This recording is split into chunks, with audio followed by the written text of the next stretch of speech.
Well, good evening and welcome to the University of Adelaide's annual Florey oration. This event honours the legacy of Lord Howard Florey, a South Australian Nobel laureate whose pioneering work in penicillin transformed modern medicine and saved millions of lives worldwide.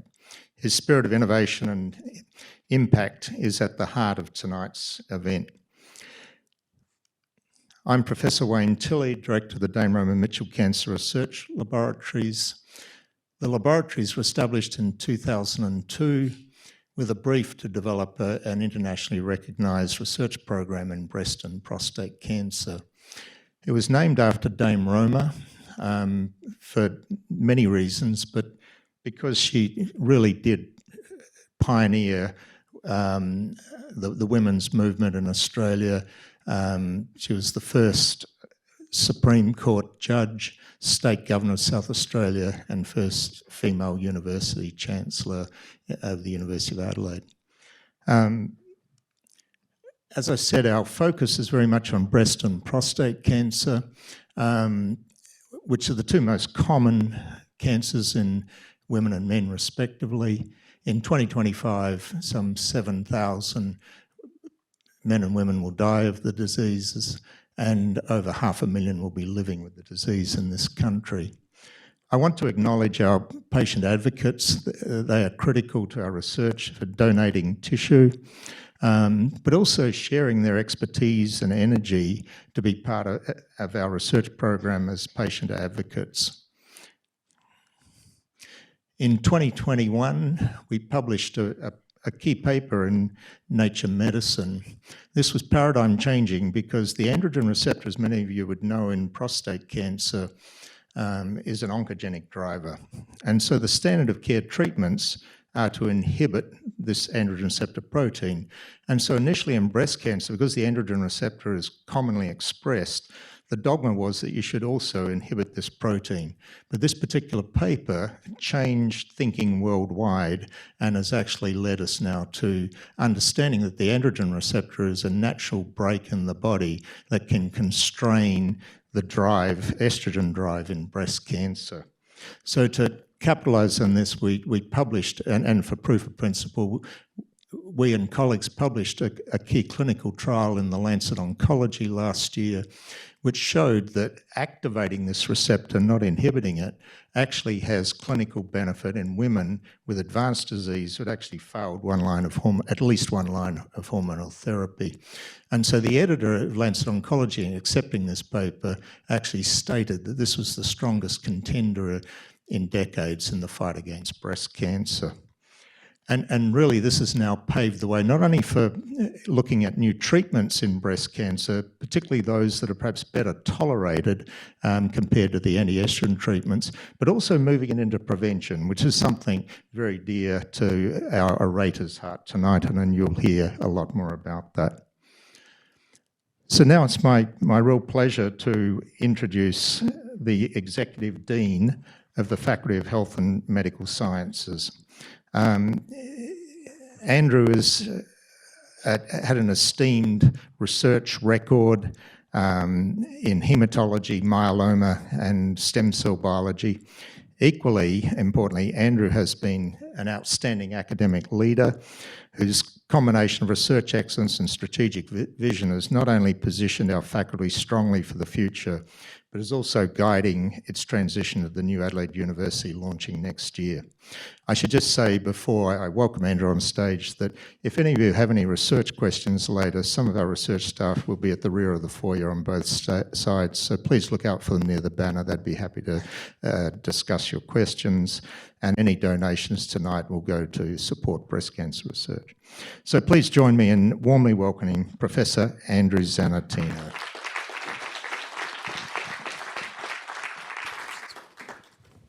Good evening. Can people hear me okay? Terrific.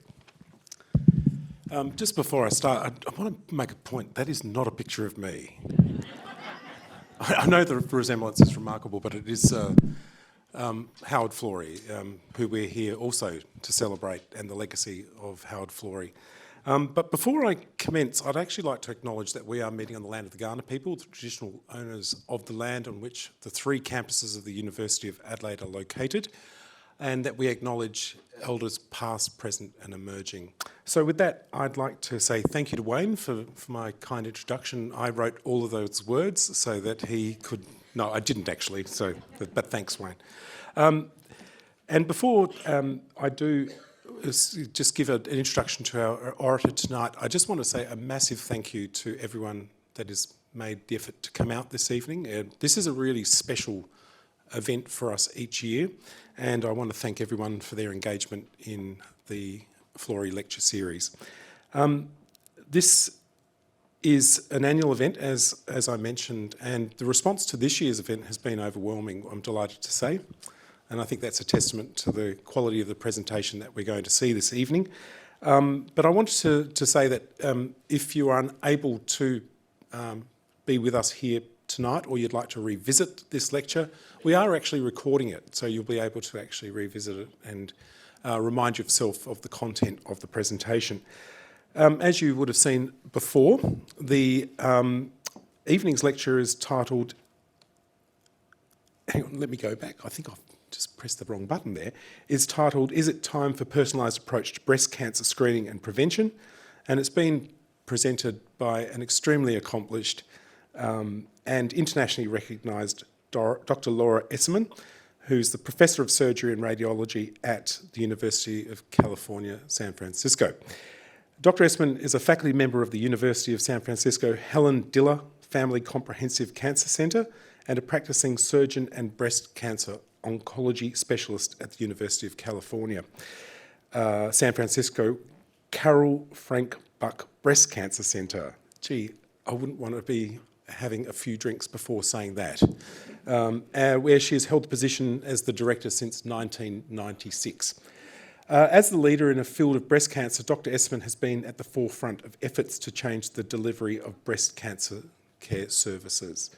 Her discoveries in cancer biology, prevention, diagnosis and treatment have been recognised countless times throughout her career, including the Luminary Award at the Personalised Medicine World Conference, the Komen Visionary and Komen Brinker Award for Scientific Distinction in Clinical Research, awarded by Susan G. Komen Foundation, the world's leading breast cancer organisation, and most recently, the 2024 American-Italian Cancer Foundation Prize for Scientific Excellence in Medicine, an award recognising outstanding contributions to cancer research. Dr Esserman has published over 250 articles, which is quite an achievement in itself, but I think it's the impact of what she does on a daily basis that really, truly should be recognised. And she is also a very big advocate in cancer, particularly breast cancer, and spends much of her time sharing her understanding, knowledge and wisdom, and speaking extensive at public and private global forums. Named by Time magazines in 2016 as one of the 100 most influential people in the world, Dr Esserman is one of the most prominent figures in the management of breast cancer worldwide. Wow, I'm exhausted. I'm exhausted for you. This is the bit I like most. She is affectionately known as the singing surgeon, as she's recognised for a compassionate care of her patients and even singing to them as they go under anaesthesia, which I really love. And I think on that basis alone that we are going to ask Dr Esserman to actually not only come up and present her presentation, but also perhaps bang out a tune for us all tonight. So please join me in welcoming Dr Esserman to the podium. I'm going to talk to you tonight about something that I think is really incredibly important. And obviously, I believe in personalized medicine, which my singing patients to sleep, they get to choose whatever song is important to them. Not my choice. I have been known to have to learn rap and various other things. Whatever people want is what I will learn and sing to them, because it's better for them to be thinking about what song they want and listening to that than staring at the ceiling of the operating room, which can be very otherwise intimidating and they're thinking about that and not their surgery. So it's a very personalized, another piece of how I personalize treatment for patients. So I've spent 35, 40 years working on breast cancer biology and trying to tailor treatment to biology, patient preference, and clinical performance. And it is really time for us now to move this back to the screening and prevention era if we really want to make an impact. So one size fits all said no woman ever, correct? So I want to start by telling you a story about a really remarkable patient of mine, Linnea Stephen. And she was diagnosed when she was 31. She was a graduate student at the University of California, Berkeley campus, where she was a sociology, getting her PhD in sociology. She loved to play Scrabble. She was incredibly witty, and showed up with a triple-negative breast cancer at the age of 31. I would like to think, that today she might not have had to die of her disease, which she unfortunately died when she was 36, because of some of the advances we've made in treatment. However, unfortunately, she would not have been caught early again because of the way we approach screening and prevention. So that's not acceptable to me, and that's one of the things that I promised her, that I would work harder on trying to think about how to prevent people like her from having that status and think about it differently. Now, some people would say, why change? But we think about change all the time. Once upon a time, I carried one of these pagers before there were these kinds of cell phones. Anyone young in the audience would not recognize this, but that was a huge improvement over the telephone. But hardly anyone walks around today without this. I don't see anyone going back to their pagers anymore or to those horrible cell phones. So we should be curious. We should demand change. We should demand the iPhone 16. When I first started this whole quest on personalizing breast cancer, and actually I got I won an open competition for a brand new idea, and I had said, I think in my talk I said, we should be demanding the iPhone 8. So this is how long I've been working on this. And when we won, he said, oh, it was a $300,000 prize. He said, this is a $10 million project. I can't give you $300,000. I said, I won fair and square, and everyone voted for me, and you're going to give me that $300,000, and then I'm going to get the $10 million to study it, which in fact we did. So most people, how many people have pre-check or have anything like that when they go through screening at the airport? We're Australians. You're Australians? Anyone beat? Okay, well, do you have it? Do you have the equivalent of pre-check? Well, so who wouldn't want that? Who would? I mean, we're used to pre-screening people all the time. Think of all the time. You put your profiles on so you can use it again. People are used to this all the time. We do this in every aspect of our lives, but we don't do it for screening. So in the United States alone, you can see, Wayne showed you the numbers for breast and prostate cancer. When the US, over 42,000 women died of breast cancer. That's almost 666,000 worldwide. But about 320,000 breast cancers are diagnosed since 2024. So that's 1 in 8 get breast cancer. Over 2.3 million worldwide. So this 1 in 8. But breast cancer is a complex condition. Not every cancer is a killer cancer, and yet some are.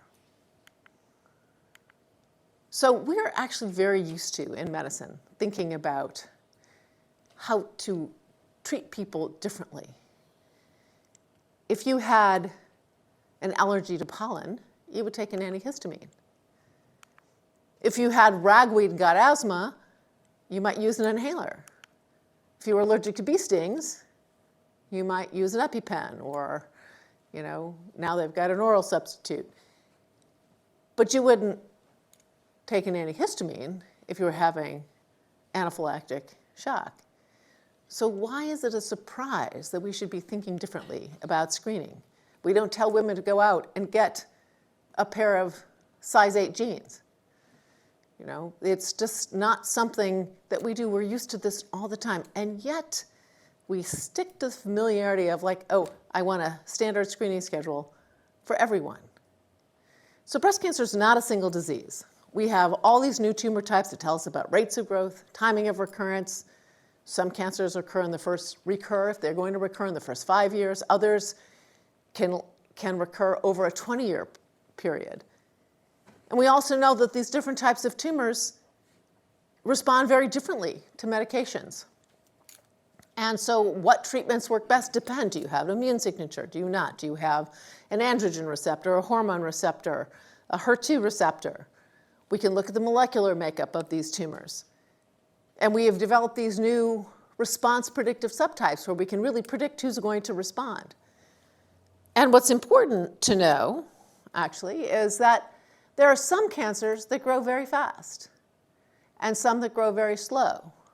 And if you think about these as time, in fact, maybe periodic screening, and this would be when they're microscopic, localized, regional spread, or metastatic spread, this particular cancer is going to grow so fast that it's going to be very hard to catch that person with an every 2-year screen, or maybe even an every year screen. So these fast-growing cancers, screening is not going to be particularly effective the way we think about it today. These type C are the ones where we have the maximum benefit.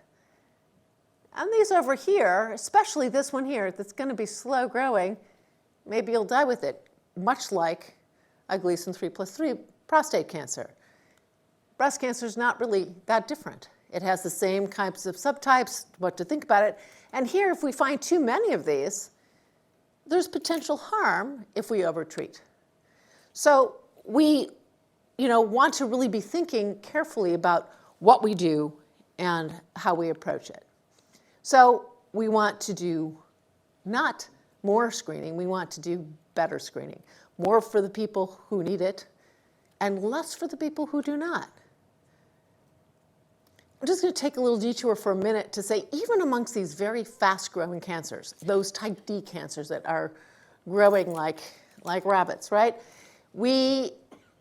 My colleague, Nola Hilton, who's an MRI physicist, when she was developing the sequences for breast MRI, came to me way back in the early 90s and said, do you have any idea how you might use such a device, which became breast MRI?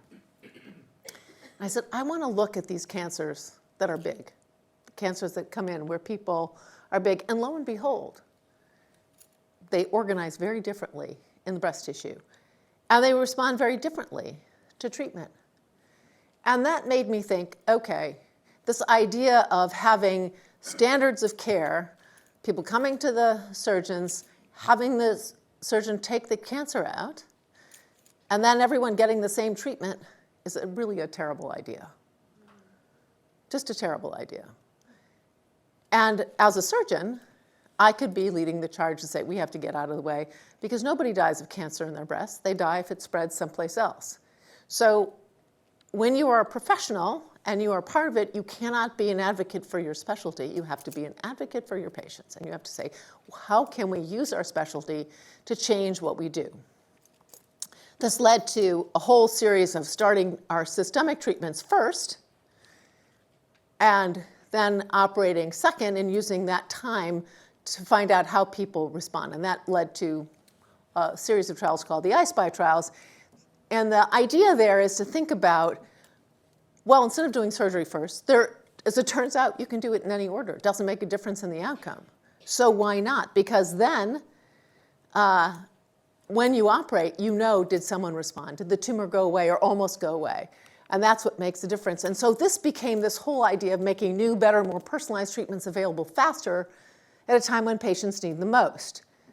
Better meaning long-term survival with fewer side effects, not waiting till they get metastatic disease when the best you can hope for is a few months, maybe a year or two, we think that's so fantastic. But if you actually do it up front, you can cure somebody if they have a great response, right?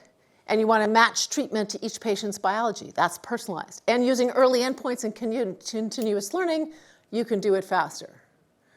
So here's an example. Someone's big tumor, big triple negative tumor, goes away.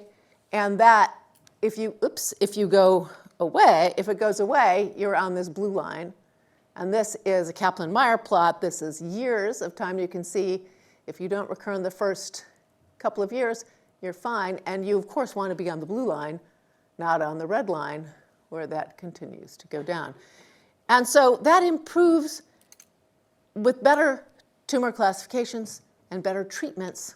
We are able to really change the trajectory of a patient's outcome. Now, these fast-growing tumors, I learned from the I-SPY study, we're not picking them up with screening. Fully 85% of the patients in this trial, of which we've now put 3,000 women in, are not screen detected. So why is that? The average age is 46. So well over, and if you don't start screening till 50, you're not going to get them. A lot of women, fully a third of these patients are getting cancer in their 30s, like Linnea. She was 31. We let her down. We did not identify her as being at high risk. So that made me think, okay, this is a big problem. And the other problem with screening is that when you come in to get your screen, it is not uncommon that you would say, I'm sorry, but you're going to have to come back because I see something. And so we're recommending a biopsy. And depending on what country you live in, that might be 50 to 60% of these might turn out to be nothing. Or in the United States, that would be more like 75 to 80% of them would turn out to be nothing. But it's not nothing when you get called back. It's super frightening. That's also not so great. So let's take a step back and ask, what are the World Health Organization principles of screening? And this is true whether you're screening for prostate cancer, you're screening for diabetes, you're screening for breast cancer. First, a screening test is done in someone who's asymptomatic. In breast cancer, that means no breast lump, no breast discharge, no symptom, no mass that you can feel. Okay, screening works when? It works if the condition is serious, which breast cancer is, can be found in an earlier stage through screening, which can be, that the treatments might be better or different or less toxic in an earlier stage. That's not always true. At the very earliest stages, ductal carcinoma in situ, or stage 0 precancerous treatment, we actually treat people just as if it's stage 1 breast cancer. So that's another problem that we have to think about. And we have to think about, again, is DCIS something that needs to be treated like a cancer, or is it just an opportunity to think about prevention? And a perfect window of time for us to understand the mirror of what kinds of cancers are going to develop, and we can start figuring out how to prevent those, and then think about who's going to be needing those kinds of treatments down the road. The test also has to be affordable if you're going to screen everybody. It has to be effective at finding the condition earlier, and it can't inadvertently identify lots of people who don't have the disease. These are the so-called false positives that I just talked about, right? And then the last thing everyone has to know is screening is not prevention. Screening is not prevention. Screening is finding the cancer early. And some people say, well, I want to find the cancer when it's one cell. I'm like, please, don't. That's not particularly helpful. So you have to think about it in that. So there's a few important things to think about here. So screening every year versus every other year has gotten politicized, right? And I'm sure that's true in Australia. Breast Screen Australia, everybody's familiar with Breast Screen Australia, right? And everybody's used to being told a particular thing, you come in and that's what you do and that's it, right? When was the last time there was a big change? We're still screening the way we did in 1980. Remember those iPhones and those beepers? What technology gets put on the market and changes so little? We have to be curious. We have to think about how are we going to drive change. And it is true, if you find cancers under 2 centimeters that are equally treatable with identical outcomes, it may not make so much difference. So this fear of like, oh my God, if I don't go in every year or every 2 years, it's going to be a miss. But if you have a slow-growing tumor, you'll find it in plenty of time. So you're probably not going to be harmed. But these fast-growing cancers, if you screen them like those type D that go like this, if you're screening them every 2 years, you've completely missed the boat. So, you have to be thinking now about where screening has fallen short. We're not finding the fast-growing tumors earlier. We treat stage 0 cancers like they're stage 1 cancers. That's likely overtreatment. Our callback rates are high, especially for women in their 40s. We're not using the tools we have to prevent breast cancer. It's not personalized, and it doesn't take into account personal risk factors: age, race, density, family history, genetics. And the burden of screening is high. In the US, 50% of women get called back after screening at least once over 10 years and yet have a biopsy. So, in the US, while screening mammograms are free, people have to come in for a diagnostic workup. It is not. So access is an issue for us. That's not an issue here. That's an admirable thing that you have. But that also sets you up perfectly to be leaders in this. So I ask you, if one size does not fit all for treatment, why in the world are we screening everybody as if they have the same risk for the same cancer? I hope logically you would agree with me that is not sensible. So today, both Veronica and Kim, same age, would get the same screening recommendation in the US. But should they? Veronica carries a gene that predisposes her to cancer. She has a 60 to 80% chance of having cancer by the time she is 50 or 60, with the biggest risk in her 30s. She should probably get alternating MRI and mammogram every 6 months. Whereas Kim has no genetic risk factors, not inherited any particular gene. She has, we're going to talk a little bit more about polygenic risk. There are a whole host of other genes that there's, thousands, millions of genes that you inherit, which by themselves don't confer much risk. But when you put them together, poly, many, genic, risk, those patterns can also be incredibly important for predicting breast cancer. So this is someone who would start her screening at 50 every other year and avoid that 50% chance of a callback in her 40s. It also turns out that once people have been called back twice for a mammogram, they stop screening. So that's not so good either. One of the things that really annoys me is every celebrity that's diagnosed with breast cancer tells women to go out and get a mammogram, as if somehow that's going to solve the problem, which in fact, it does not. What we need is an upgrade. So let's put all of these improvements to work. We've had lots of advances in breast cancer prevention. We have lots more tools for risk assessment. We have legal changes in patients' rights. You can't be discriminated against because you've inherited a gene that predisposes you to breast cancer. And the technology changes have made it so that genetic testing is cheaper than a mammogram. Do we use this every day? How many people have had that kind of personalized approach to their screening? No. So that's the idea of risk-based screening. So what's the solution? Let's make it better. Integrate risk assessment, screening, and prevention. Don't start with screening, start with risk assessment, because then that can tell you what you should be doing to reduce your risk of breast cancer. So what we wanted to do was put a modern era trial together to allow women to join regardless of where they get their care. You have to imagine we don't have an overarching, in the US, there's no overarching system of medicine. So it's a little trickier to do these things there, but if we can do it in the US for sure you can do it in Australia. And what we really wanted to do was improve the identification of women at risk for aggressive, so-called interval cancers, cancers that arise between standard screening.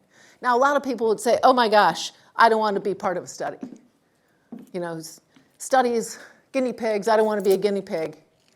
But I would remind you, every advance in medicine, including the discovery of penicillin, comes to us through clinical trials, through the careful study of does this make a difference, does it not? So it's very important. Studies, clinical trials and studies are tomorrow's treatments today. And it's an opportunity to potentially get something that's better. Poster child for this is heart disease. How many people are taking a statin? I've had people come to me and say, well, I don't want anything for breast cancer. I don't take medicines. I'm like, as you're taking a statin, what are you doing that for? Oh, well, because I'm at risk for heart disease. Okay, so what's happened to the rates of heart disease, deaths from heart disease, versus rates from cancer deaths? And why did that happen? The Framingham study in the 40s started as a study, a long-term study to figure out what are the risk factors that are driving heart disease. From that, we get blood pressure, cholesterol, all this is, and then we got these intermediate endpoints, blood pressure, cholesterol. And the studies then, instead of taking 10 years or 20 years, could be done in a year. Bringing your blood pressure down, bringing your cholesterol down. So for prevention, we also need these things, which imaging can provide, to get these quick intermediate endpoints to bring down your risk of cancer. So then we can start applying some of these fantastic discoveries in medicine and think about how do we make this better. So we started something called WISDOM, Women Informed to Screen Depending on Measures of Risk. After I won that little prize in New York, we then got a PCORI grant and got $10 million. The first $10 million grant. This is the Patient-Centered Outcomes Research Institute. But we were told we could not get the money for the genetic testing. Anything that we had to use, we had to raise the money for ourselves. Initially, I made the case that this was a cost-effective tool, but it turned out that it was actually very hard, even though some Blue Cross Blue Shield agreed to pay for it, that the mechanism in the US is so cumbersome that I decided it was easier to raise the additional $10 million than to charge for it. Hopefully when we present our results at the end of this year, that will all change. But the idea was to take women 40 to 75 without a history of breast cancer and compare personalized breast cancer screening to a standard or annual screening approach, which is the de facto standard in the US. I'll show you later what we have, at least 7 different guidelines in the US because, you know, one guideline's not good enough.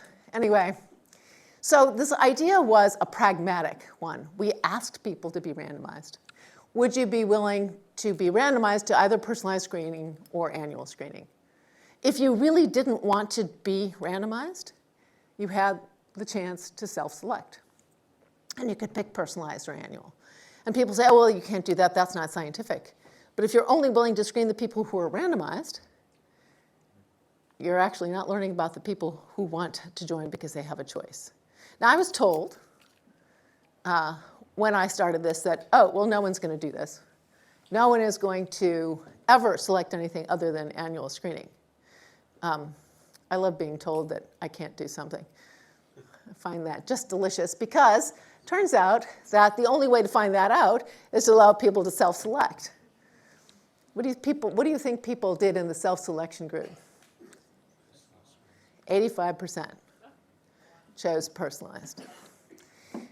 Now, it turned out that the only real difference is a little higher risk in the people who chose the personalized arm, maybe a little bit older for the women who are in the annual screening arm, but by and large, these groups are pretty much the same.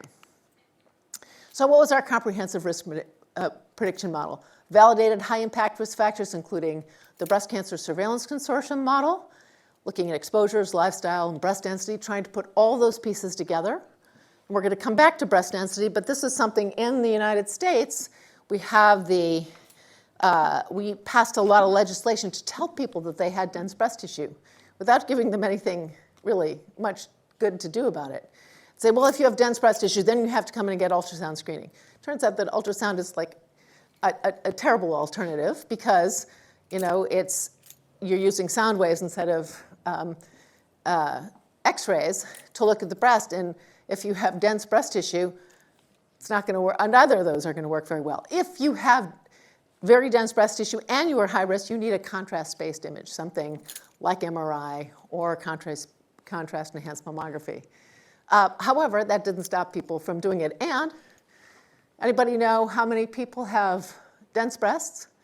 What we call this is there are 4 categories. A, B, C, D. C and D are considered moderately dense and very dense. Anyone know what percentage of the population has? Yeah, 50%. Not very discriminating. So not particularly helpful. So you have to put all these things into a model. We started off by looking at 12 breast cancer genes. Well, we also had the model. We said that the model could change over time. People say, well, you can't do that. I'm like, okay, what if someone comes back and says, well, my twin sister got breast cancer this year? Would I say, oh, I'm sorry, you joined last year, so I can't take that into account? No, of course not. You don't want to run a trial that's obsolete by the time it's over, right? So you have to bring these things into it. So we initially started with what was on the market at the time. There were 70 of these single nucleotide polymorphisms. That's what leads to polygenic risk. But over the course of the trial, it turned into 300 of these SNPs. But the polygenic risk scores actually predict, there are different scores now that predict hormone positive and hormone negative. And that actually can influence what's going to work for prevention, which is very exciting. Right now, we can look at 10 million genes, that low-pass whole genome. And from this, we could tailor screening to the age to start and stop, the frequency of screening, screening modality, and risk, most importantly, risk reduction. So with all of these things, we would say, okay, there were 4 categories. So no screening until age 50. So you had to have at least 1.3% risk over 5 years. No screening until age 50 or every other year screening, which is what the U.S. Preventive Task Force recommends, or annual mammograms alternating with MRI. For anyone in that highest risk group, in the top 2.5% of people at risk, we created a whole cadre of breast health specialists that would call people and counsel them about their risk. And we were asking 4 questions. Is it just as good at avoiding high-risk cancer? Would it reduce biopsies and false positives? Would it encourage prevention in high-risk women? Would it be accepted by women? And would it be what we call healthcare value? Would it improve the value of screening? We're going to report our results at the end of this year. We have just a little bit more work to do, but it's going to clearly be just as safe. And it might even be better, so we'll see. Now, the morbidity of whether it really reduces the biopsy rates and the mammograms, it depends on how well people follow the rules. And at the beginning, people aren't going to always follow the rules because they're going to be afraid. But so it's always one of these things where, you have to get started, and no study is perfect. So we'll see.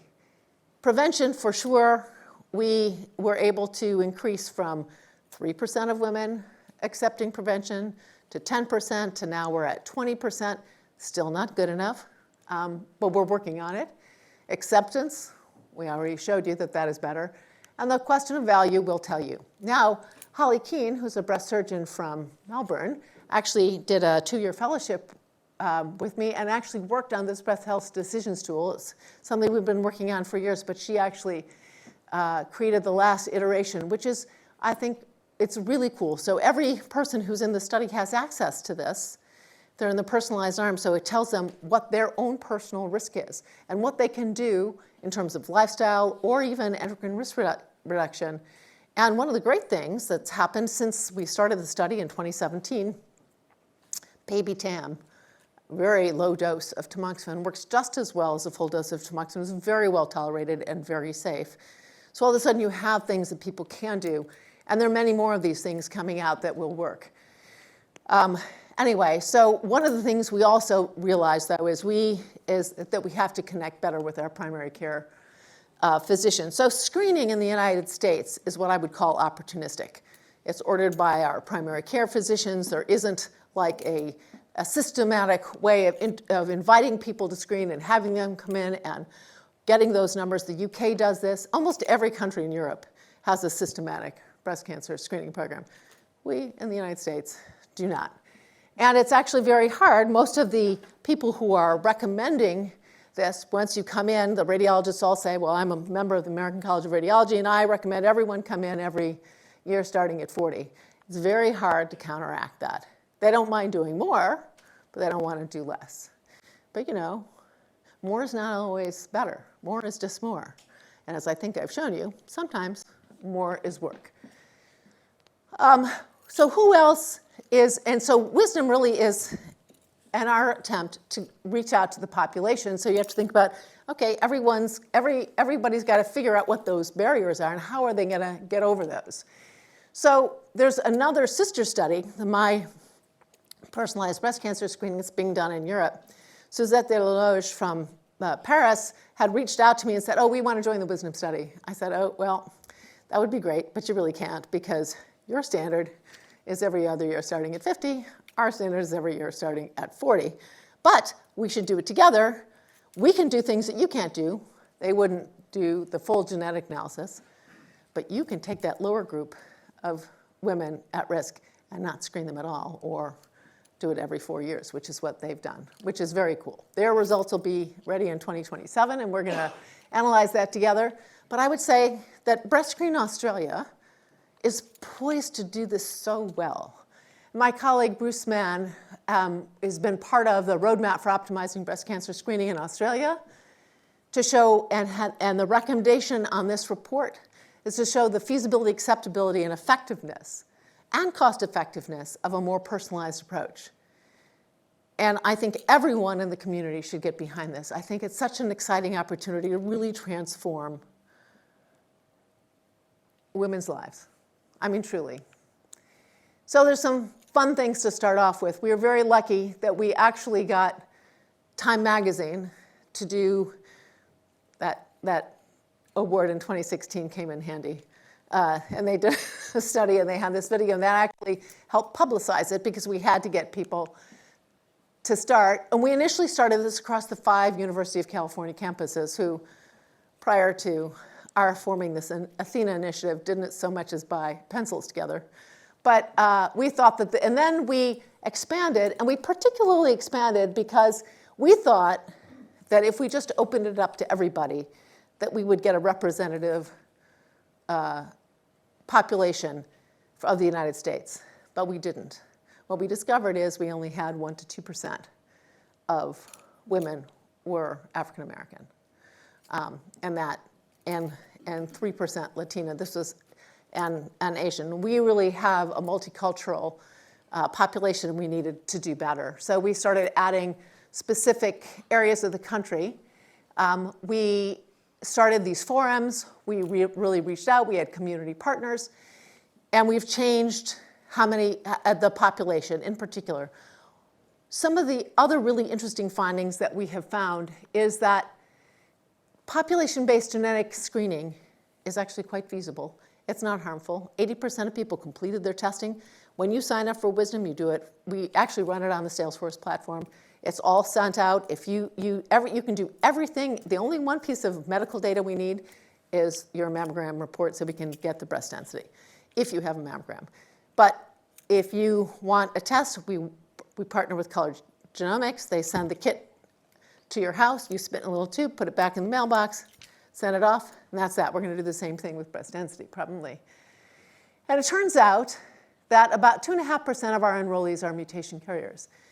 But very surprisingly, depending on the mutation you have, that a very large percentage of people with mutations with a higher predisposition to breast cancer did not have a family history. So that tells you family history is probably not the right test. And that's what we use. That's the gateway to who gets genetic testing. I say, why are we doing that? That probably means something. The polygenic risk probably brings that in. Why not just test everybody? It's cheap. Less than the cost of a mammogram now, if you go to the right provider. And so with standard of care genetic testing today, many of these mutations would be missed. And what did I say about BRCA1 and BRCA2? When is your big risk period? In your 30s. Someone like Linnea could have been identified and saved, and we could have done something to prevent that. So what we said was, we have to look earlier. And the other thing that I said was, okay, we probably don't have the best risk model.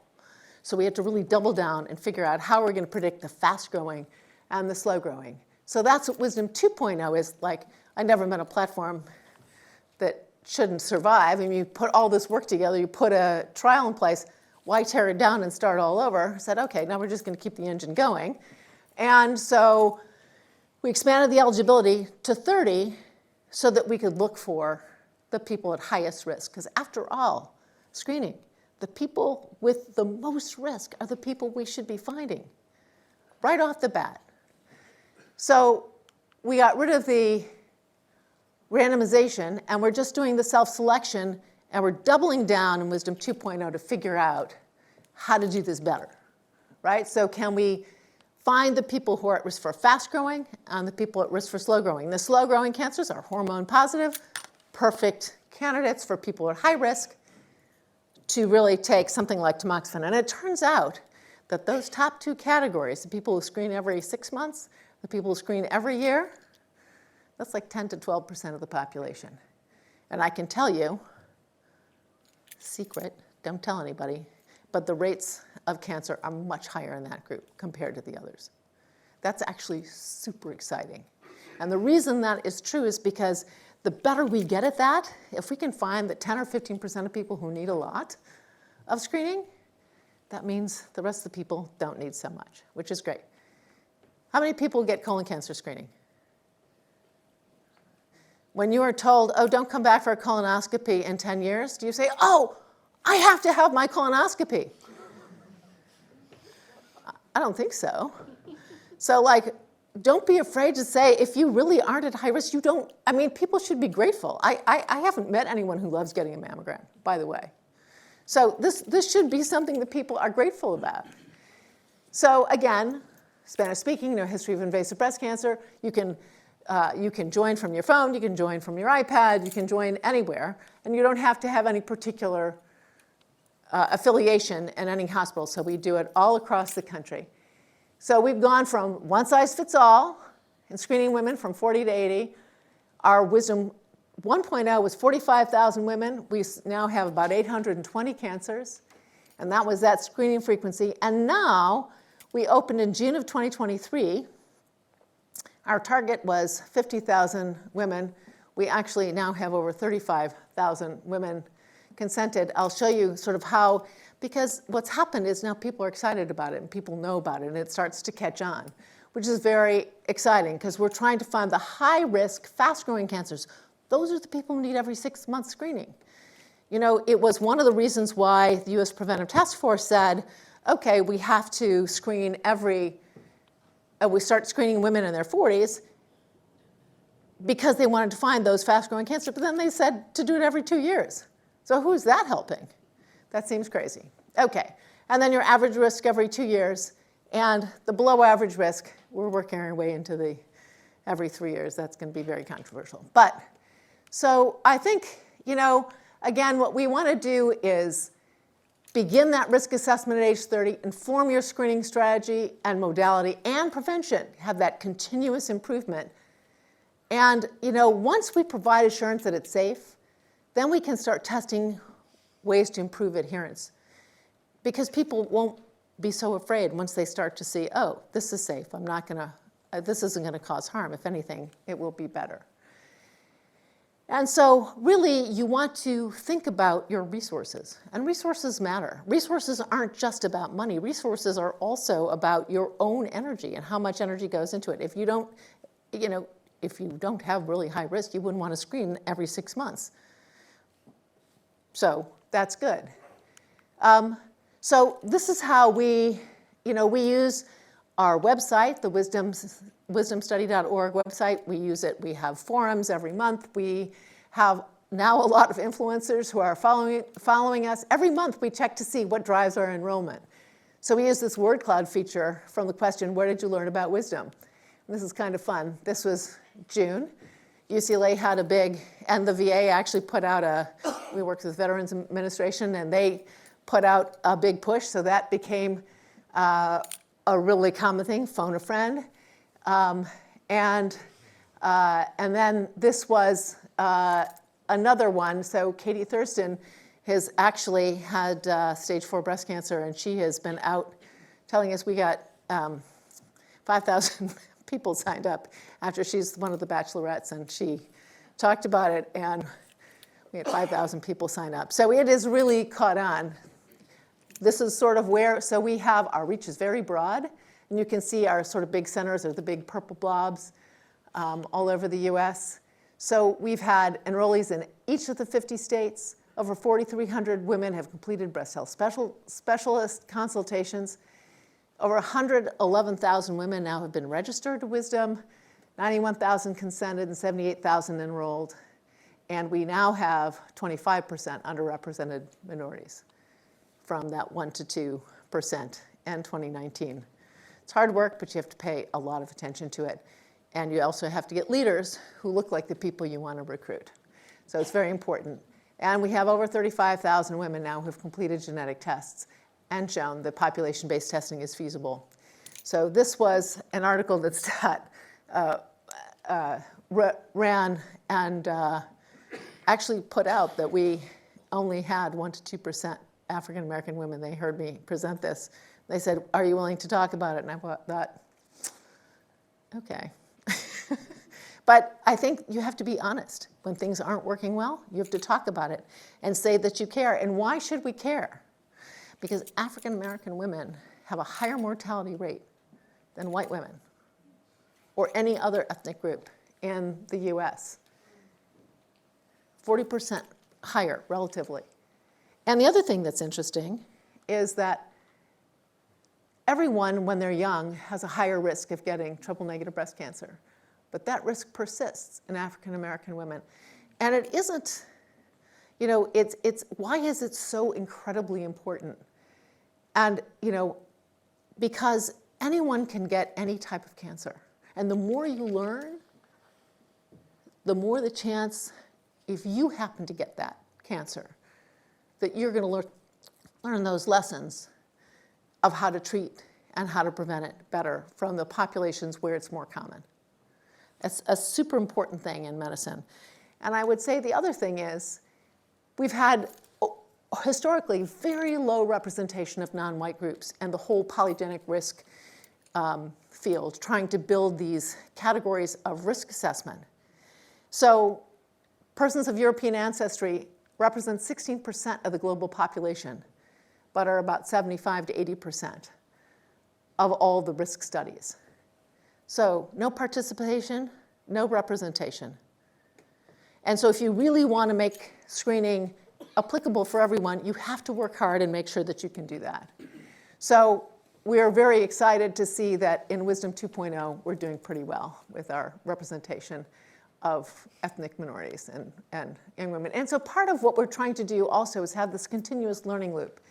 We're trying to figure out, we can now, instead of have self-reported ethnicity, we actually can do the ancestral assessment based on the genetic information because we have it.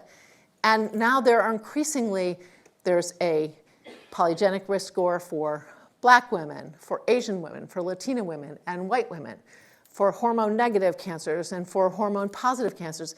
This is the gateway to start thinking about prevention. So we can really work on improving subtype-specific polygenic risk. And now we have mammographic AI. And so instead of the 50% of people who have dense breast tissue, there's about 10% of people truly who have risk based on these new models of artificial intelligence and looking at the patterns of mammography. And so then the other thing is, before you introduce a new model, you actually have to ask the questions, what is the impact on my population? Before you just, you know, we are used to, in the United States for sure, oh, something works or it works, we just throw it out there, 3D mammography, whatever it is, without asking, well, is it going to just raise costs or is it going to really improve things? So that's a critical part of what we're doing. So this is the new, the FDA just cleared a mammographic AI tool. So same thing we did with iSpy, we're going to partner with the first to put out an FDA-approved study, but we're not going to restrict ourselves to that model. We're going to always have the data so that we can keep analyzing the new models as they come along. So you have to ask, can we afford all these new approaches? Can we? Well, concentrating more resources on those at highest risk is very cost effective. And if it turns out really that this lowest risk group, especially from the Europeans as they study it, that you've got a group of 30, 40% of people who need to be screened every 3, 4, maybe 5 years, that will allow you to pay for a whole lot of people at the highest risk group. And here are just 3 of our 7 guidelines. And I'm going to show you the cost of the American College of Radiology, which is every year starting at 40, biennial every year now starting at 40, every other year, that's the US Preventive Task Force guidelines, and the American Cancer Society, which is a hybrid.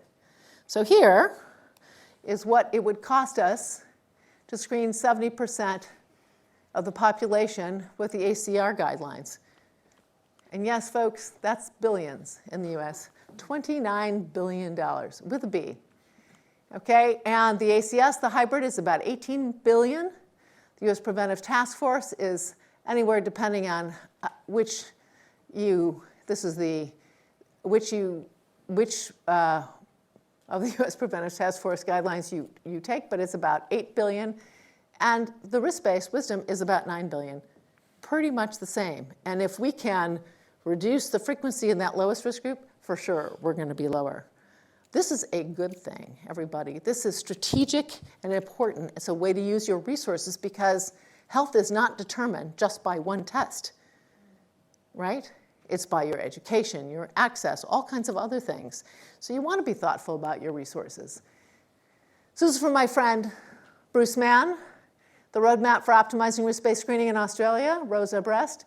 The government, this report that he helped author, is really recommending that in Australia you build the evidence and reach consensus on risk-based screening in Australia. How many people think this is a good idea? Who's not voting? Let me see those hands again. Take a picture of that, Michael. So I think it's what I want to just leave you with is I think it's important to reimagine how to personalize treatment, screening, and prevention in both care and trials. Care needs to look more like trials. Trials needs to look more like care because we want to make sure that we're always learning and improving continuously so that we can offer better options tomorrow than we do today. When no one's dying of breast cancer and our treatments don't cause any side effects, our work is done and we don't need any trials. But until that time, let's roll up our sleeves. There's still a lot of work to do. So, thank you very much.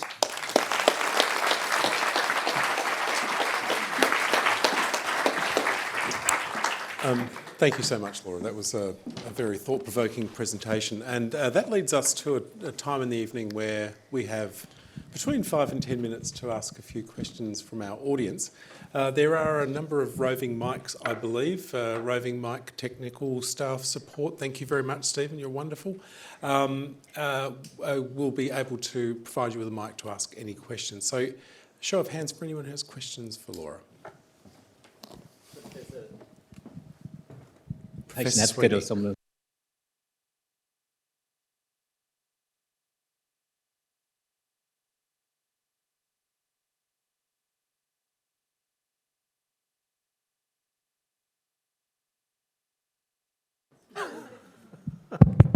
Beautiful. I don't know what you did, but it looks great.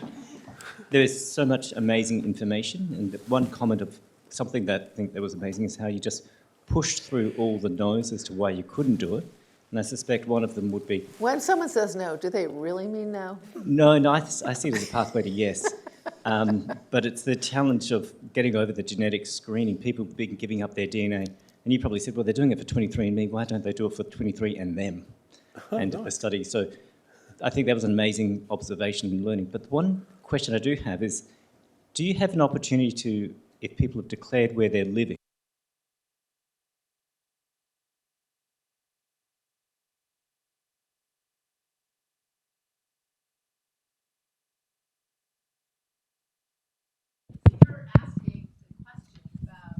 What about environmental factors? And I'll tell you, one of the things that came up when we started, when we partnered with the VA, the Veterans Administration, to invite the veterans. There's a lot of women veterans now, and they've had lots of exposures, and they really care, and they want to know what's going on. So Kim Vidal, she was a postdoc, now she's on the faculty. We're looking at, there's actually whole new ways of looking at toxins. And I actually think this is something that's really exciting, is that you can look differently. Again, instead of measuring one toxin at a time, you can look at the whole burden. There's different ways of being able to do these assays and doing these sub-studies to sort of think about it. You can get zip code history actually from LexisNexis. It's a law database, but it actually tracks people's residential history. So we're actually doing that work as well. Access the pollutant data that the water disposal units have? We can, and we can do that by zip code and by geography, and we can look at area deprivation risk. We can look at rates of poverty. We can look at rural areas versus cities. And it's always been very curious to me that you see a lot more high-grade cancers of all types around areas of county hospitals. It's not clear whether that's poverty, whether that's pollution. Often people who are poor live in the areas where there's the most environmental pollution. So there's all things that you can do. I think actually you guys in Breast Australia have a leg up on us in the US because you're more organized. But you have to have the will to say, wow, I've got all this sitting in front of me, make use of it all. We'll follow Bruce. Thank you. Any other questions from our audience? There's a question here in the front. There's one up there. And there's one up there. So, Steve. Go ahead, up there. I'm a 25-year survivor of breast cancer, 7 years metastasized. My daughter's over 40. I had dense breast tissue and was never sent for an MRI. Would it be advisable for my daughter to bypass the mammograms and go straight for an MRI to see if the white spots would show up on that? If she has it, there's no genetic. I've had genetic testing, so there's nothing genetic. So again, I think the comprehensive risk models are probably ready. Of course, she inherited half her genes from you and the other half from her father. So you don't know until she's tested, right, whether she has that, and you can look at sort of polygenic risk. But even without that, you can use Tyrer-Cuzick, you can use the Breast Cancer Surveillance Consortium. I mean, you just dial that in and put your risk factors in. If your risk is high, then you want some kind of contrast enhanced. So again, when you use a contrast-based imaging tool, you're looking at the uptake of the contrast. It's looking at the vascular, the vessels, or how fast contrast is taken up. It's looking something different. The reason we alternate with mammograms is because mammograms can also find, it's not just a density or a mass, they can also look at patterns of calcifications. So those are things that you actually don't always see with MRI. So as a complement, they're good together. And actually in Australia, there are centers that are doing contrast-enhanced mammography, which I think is a really good alternative. It's much more accessible. And you get both the contrast enhancement and you get the mammography. So those are things to think about. And you can be an advocate for Breast Screen Australia doing risk-based assessment. And then she can join that. There's a question here, yeah. Yes, thank you very much. Just want to say thank you for the talk. I'm very glad that we have someone as brilliant as yourself spearheading this movement. There's sort of a lot of, I guess, opinions and controversies around AI, and we did just touch on it a little bit. Would you know what the level of confidence is for the women who are being diagnosed with AI, or at least supported with AI? So there's two things. AI, there's the AI tools that are looking to see, can you find the cancers better because you've got an AI tool. That's probably somewhat helpful. And the 1 year risk, when that's better, if you can identify, that's probably just because you've got slightly better ability to see.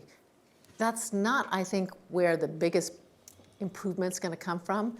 The models for AI, the area under the curve, just from the mammographic AI prediction of risk is like 70%. That's higher than anything we have. And actually, I think that plus the polygenic risk scores and the genetic information is going to be the most important, because you get the polygenic risk really tracks with your family history and probably tracks with breast density as well. But it's seeing, because it's not just whether the breast tissue is dense. There's certain patterns. You know, the first ones are kind of black boxy and we don't know what they mean. But as we, you know, I don't think that's as helpful, because you want to be able to use them as methods of being able to say, is it mutable? Is it changeable? Can I identify something? And if I take something to reduce my risk, can I make that go away? Can I make it better? And that's, I think, tools like MRI, contrast-enhanced mammography, those kinds of things are going to be the most important tools for helping us assess risk and risk reduction. And again, everyone's not at risk. That's the kind of cool thing is, you know, you can focus a lot of effort on 10% of the population without really putting a lot of people out. And I think that's really cool, that the ability to take that 50% of the population down to 10% who really have it. I think, again, these tools that really help us focus our resources and our efforts on the people who need it most. That's the essence of personalized care, right? Yeah. I think we have a question up the back. Yeah, hi. My question's related to the hormone-positive breast cancers. What I was wondering is, for the presentation of tissues across the menstrual cycle, do you regard the differential to be an RNA expression, or is it a fossilized gene? Well, I think, you know, I think there's actually a huge opportunity for us to rethink prevention altogether. Wayne and Steve know this because they came to my new meeting called Rise Up for Breast Cancer. See if I can remember what the acronyms, you know, revolutionizing investigations to step up prevention for breast cancer. And the way I think about it is that, you know, every woman, you know, has a period of time when she has hormones that go up and down. We have, across a woman's lifetime, so many times that we intercede for cycle control, birth control, in vitro fertilization, fibroid management, endometriosis, postmenopausal hormone replacement, et cetera, bone density. All of these times that we're already thinking about all of these interventions, and they have to do with, you know, your cycle, your impact on density. These are all things that we know already. Why aren't we thinking about all of that with an eye towards breast cancer prevention? Can you imagine if we had a contraceptive agent that actually reduced the risk of breast cancer? I mean, instead of us in the US looking at 300,000 women with breast cancer, we might be down to 100,000 women with breast cancer. Now, oral contraceptives are mostly a little bit increasing of risk, but there are plenty of things that we can do. Fibroid reduction, you know, that's also something that actually turns out to be an epidemic in Black women. And if you have incidence of fibroids before 30, it really significantly increases your risk of premenopausal breast cancer. That's a new question we're adding to the wisdom study. So these are things that we can do. And it's not just so simple as what the genes are. It's the combination of things and the number of cycles you have. You know, I always like to say that the first, when the people who first invented contraceptives, the pill, you know, Roxanne, he was actually a devout Catholic, and he was really mostly trying to make sure that what he did was acceptable to the Catholic Church so that people would still cycle. I don't think that's really the best way to do it. If you were going to do it today, you'd say, okay, how can I do that, make people feel good, and also reduce the risk of breast cancer? We just haven't harnessed our collective imagination. There's so much that we know, all the work that Wayne and Teresa and Steve are doing on trying to think about how to manage the androgen receptor, or the estrogen receptor, all of these cycle times. What are the combinations of things that we can give to people that make them feel better, more vigorous, and reduce the risk of breast cancer? And people say, oh, well, how can you do that? Well, if you don't try, then you can't. So the idea is to come up with these ways of doing it, come up with these early endpoints that screening can be part of, and set yourselves up so you learn what works and what doesn't work. And you can have smaller studies within that to try and figure out what's truly driving risk and how to reduce it. And again, you make different choices. If you know your risk is low, very low, and you are 52 and having horrible hot flashes, fine, you can take hormone replacement. If, in fact, your risk is very high, it doesn't make a whole lot of sense for you to be adding something, especially progesterone. Right? So these are the kinds of information that we need to be thinking about and getting people to try and harness to improve the field.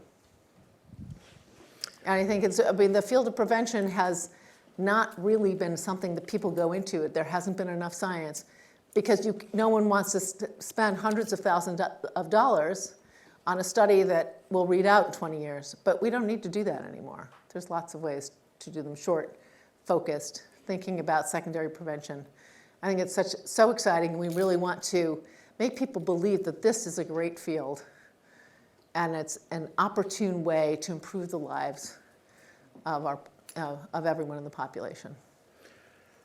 On that note, I'm going to thank Dr Esserman again for an outstanding presentation. I think clearly from the interest and the quality of the questions that we could do this, I think, for several hours. But I'm really conscious of the fact that Dr Esserman and her lovely husband Michael have been travelling, and I'm just trying to avert the prospect of profound jet lag. So I'm good, and I'm happy to answer questions afterwards if people will have them. Before I close, there are a couple of special thank yous I'd like to make, if I could. I'd like to thank, first and foremost, I'd like to thank Wayne for putting Dr Esserman up as our speaker for this evening. So thank you, Professor Wayne Tilley, for that nomination of what I think has been a fantastic presentation this evening. I'd also like to thank Michael for making the journey with his wife all the way to Australia and Adelaide in particular. So thank you for accompanying your lovely wife on that journey. I'd also like to thank Josie Gray there, dressed in black. Thank you. Who has, sorry I was slow in answering your emails. who's been really instrumental in organising this event this evening, and also Stephen Tourmay, who's at the back there, who's also been assisting us through this process. And again, my final thanks goes to you, the people who have participated in this presentation this evening. That's you, the audience. As I mentioned, this will be available online at some point, and that will be then able to be viewed by you again, and or people that you think may find this presentation of interest. I think I've done all of my responsibilities this evening, other than to once again thank Dr Laura Esserman for her wonderful presentation. So please join me in doing that.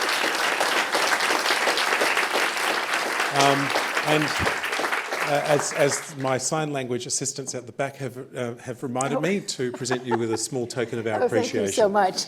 I wrapped it. It's perfectly done.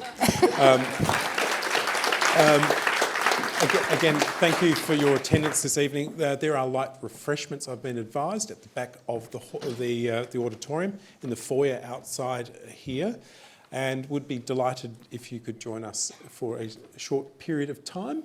And we again thank you for your attendance this evening, and I'd ask you all to drive safely and get home safe. Thank you.